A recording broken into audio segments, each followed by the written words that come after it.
Fala comigo, meus camaradas, Gabriel Barros aqui, eu sou advogado e hoje a gente vai comentar sobre a situação de Michelle Bolsonaro. Será que ela vai ser presa? Como é que é? Qual a situação? A situação é o seguinte, eu leio aqui que o Ministério Público do Trabalho, lá do DF, abriu uma investigação preliminar contra a ex-primeira-dama, certo? Pelo que exatamente? Por acusações envolvendo assédio moral lá no Palácio da Alvorada, que é a residência oficial da presidência. E aí, segundo a reportagem do Metrópolis, Michelle Bolsonaro, né, e o pastor Francisco de Assis Castelo Branco, que administrava o Palácio da Alvorada, também é alvo de investigação, certo?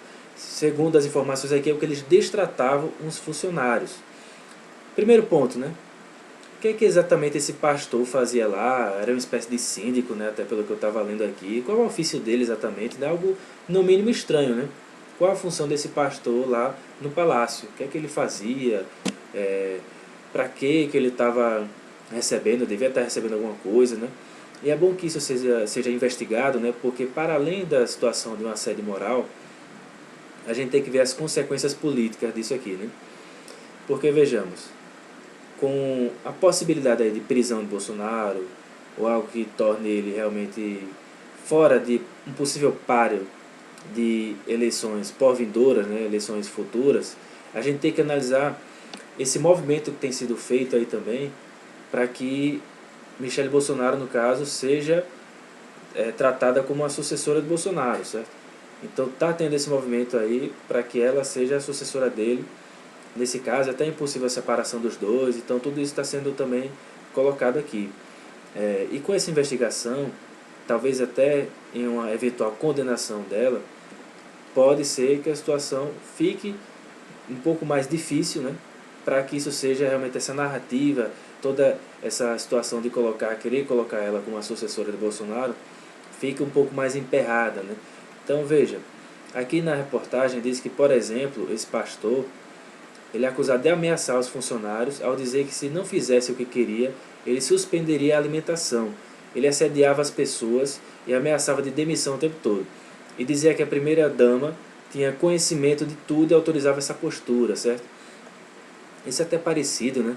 Num debate quando a gente entrava da luta antimanicomial, de algumas casas aí de comunidades terapêuticas, né, que fazem bem nesse tipo de sistemática aí também, né, de assediar, de ameaçar, né, e tem muito essa relação também religiosa, né? Então, será que é uma espécie de modus operandi dessas pessoas, né?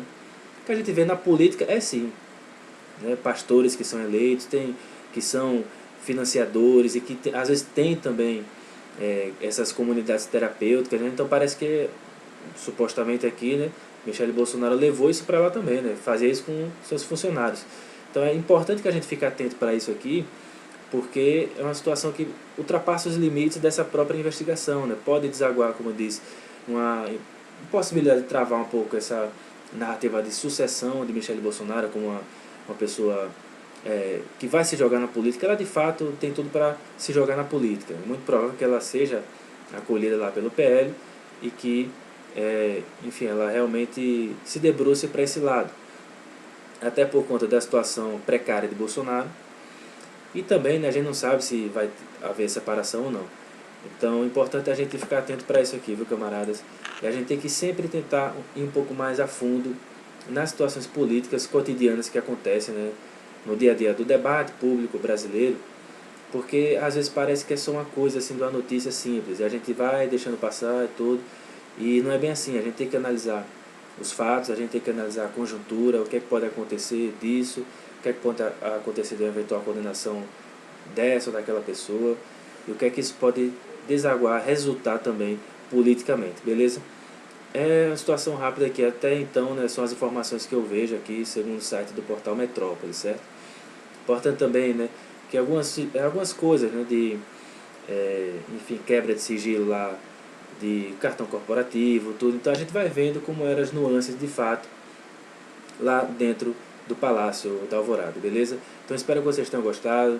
Por favor, peço que vocês curtam, comentem, se inscrevam no canal, não esqueci de falar no começo, para dar essa força, beleza, camaradas? Conto com o apoio de vocês. Até a próxima.